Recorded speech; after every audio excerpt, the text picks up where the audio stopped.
जय माता दी दोस्तों।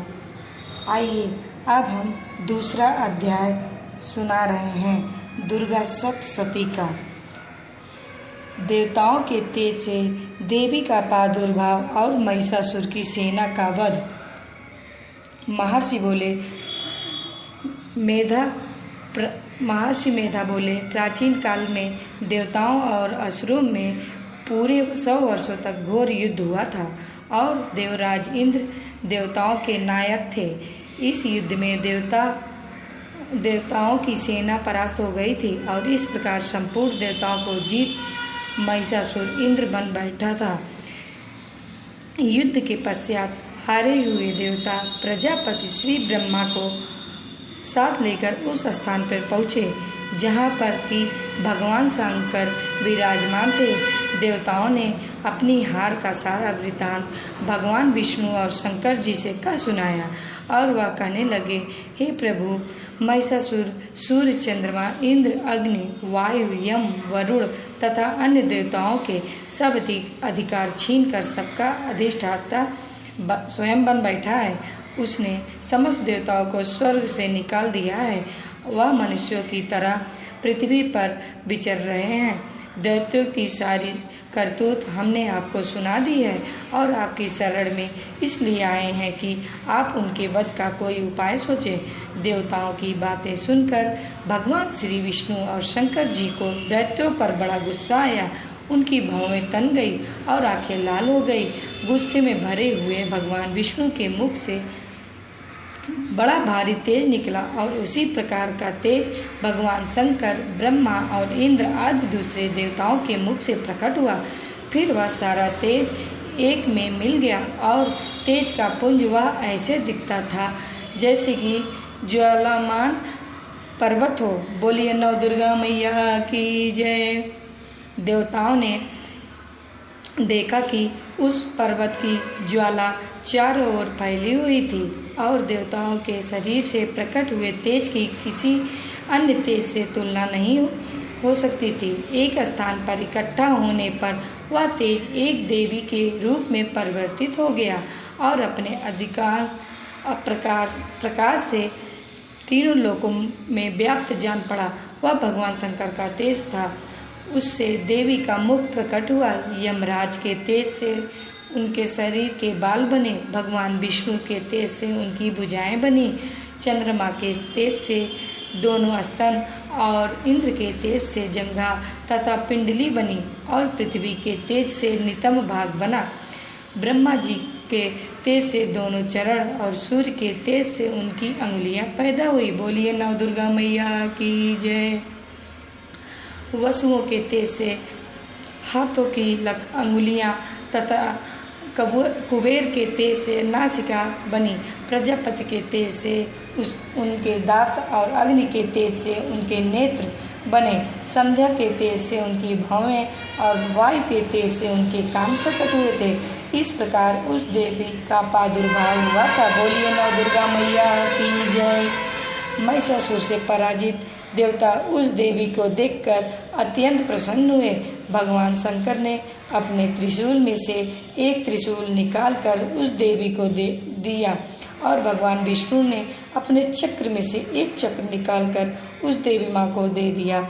वरुण ने अपने चक्र में से एक चक्र निकालकर उस देवी को दे दिया। वरुण ने देवी को शंख भेंट किया। अग्नि ने इसे शक्ति दी। वायु ने उसे धनुष और वार दिए। सहस्त्र नेत्रों वाले श्री देवराज इंद्र ने उसे अपने वज्र से उत्पन्न करके वज्र दिया और ऐरावत हाथी का एक घंटा उतारकर देवी को भेंट किया। यमराज ने उसे कालदंड में से एक दंड दिया। वरुण ने उसे पास दिया। बोलो नौ दुर्गा मैया की जय।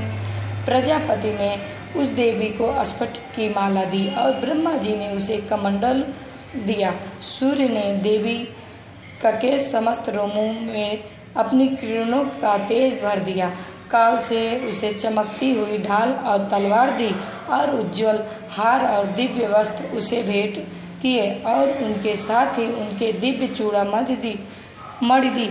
2 कुंडल कंगन, उज्ज्वल अर्धचंद्र, बाहों के लिए बाजूबंद, चरणों के लिए नूपुर, गले के लिए सुंदर हंसली और अंगुलियों के लिए नवरत्नों बनी हुई अंगूठियां उसे दी। विश्वकर्मा ने उनको फरसा दिया और उसके साथ ही कई प्रकार के अस्त्र और अभेद कवच दिए, और इसके अतिरिक्त उसने कभी ना कुम्हलाने वाले सुंदर कमलों की मालाएं भेंट की। समुद्र ने सुंदर कमल का फूल भेंट किया। बोलो नौ दुर्गा मैया की जय। हिमालय ने सवारी के लिए सिंह और तरह तरह के रत्न देवी माँ को भेंट किए। यक्षराज कुबेर ने मधु से भरा हुआ पात्र और शेष नाग ने उन्हें बहुमूल्य मणियों से विभूषित नागहार भेंट किया। इसी तरह दूसरे देवताओं ने भी उसे आभूषण और अस्त्र देकर उसका सम्मान किया। इसके पश्चात देवी माँ ने उच्च स्वर से गर्जना की। इसके इस भयंकर नाद से आकाश गूंज उठा। देवी माँ का वह उच्च स्वर से किया हुआ सिंहनाद समा न सका। आकाश उनके सामने छोटा प्रतीत होने लगा।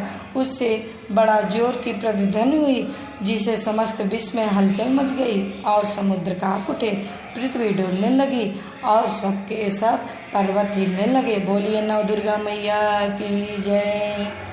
देवताओं ने उस समय प्रसन्न हो सिंह वाहिनी जगतमयी देवी से कहा, हे देवी तुम्हारी जय हो। इसके साथ महर्षियों ने भक्ति भाव से विनम्र होकर उनकी स्तुति की। संपूर्ण त्रिलोकी को शोकमग्न देखकर दैत्यगण अपनी सेनाओं को साथ लेकर और हथियार आदि सजाकर उठ खड़े हुए। महिषासुर के क्रोध की कोई सीमा नहीं थी। उसने क्रोध में भरकर कहा, यह सब क्या उत्पात है।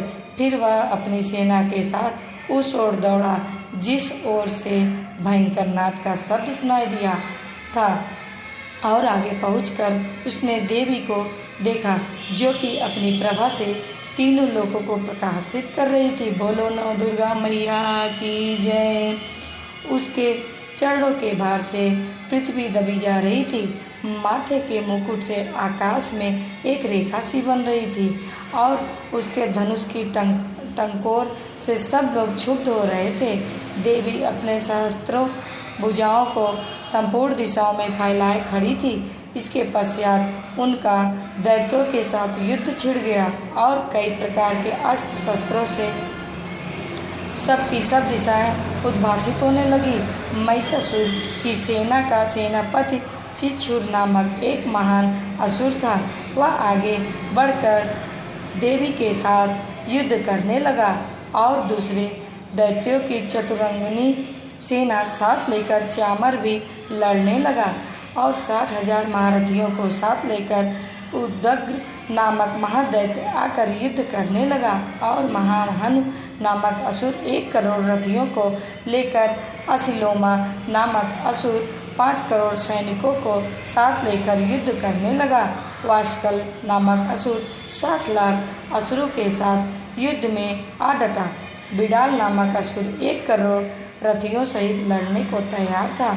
इन सबके अतिरिक्त और भी हजारों असुर हाथी और घोड़े साथ लेकर लड़ने लगे और इस सबके पश्चात महिषासुर करोड़ों रथों, हाथियों और घोड़ों सहित वहां आकर देवी के साथ लड़ने लगा। सभी असुर तोमर, बिंदपाल, शक्ति, मूसल, खड्गों, फारसों, पट्टियों के साथ रणभूमि में देवी के साथ युद्ध करने लगे। बोलिए नौ दुर्गा मैया की जय।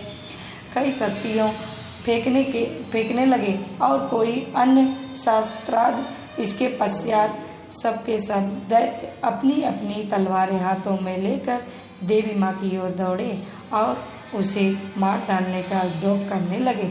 देवी माँ ने क्रोध में भरकर खेल ही खेल में उन सब अस्त्रों शस्त्रों को काट दिया। इसके पश्चात ऋषियों और देवताओं ने देवी माँ की स्तुति आरंभ कर दी और वह प्रसन्न होकर असुरों के शरीर पर अस्त्र शस्त्रों की वर्षा करती रही। बोलिए नौ दुर्गा मैया की जय। देवी का वाहन भी क्रोध में भरकर दैत्य सेना में इस प्रकार विचरने लगा कि वन में दानव नल फैल रहा हो। युद्ध करती हुई देवी ने क्रोध में भरकर जितने श्वासों को छोड़ा वह तुरंत ही सैकड़ों हजारों गणों के रूप में परिवर्तित हो गया। फरसे, भिंदीपाल, खड्ग तथा पट्टिस इत्यादि अस्त्रों के साथ दैत्यों से युद्ध करने लगे। देवी की शक्ति से बढ़े हुए वह गण दैत्यों का नाश करते हुए ढोल इत्यादि से सहस्त्रों असुरों को मार डाला। कितनों को घंटे की भयंकर आवाज से ही यमलोक पहुंचा दिया। कितने ही असुरों को उसने पास में बांध कर पृथ्वी पर धर घसीटा। कितनों को अपनी तलवार से टुकड़े टुकड़े कर दिए और कितनों को गदा की चोट से धरती पर सुला दिया। कई दैत्य मूसल की मार से घायल होकर रक्त वमन करने लगे। कई शूल से छाती फट जाने के कारण पृथ्वी पर लेट गए और कितनों की बाढ़ कमर से टूट गई। बोलिए नव दुर्गा मैया की जय। देवताओं को पीड़ा देने वाले दैत्य कट कट कर मरने लगे।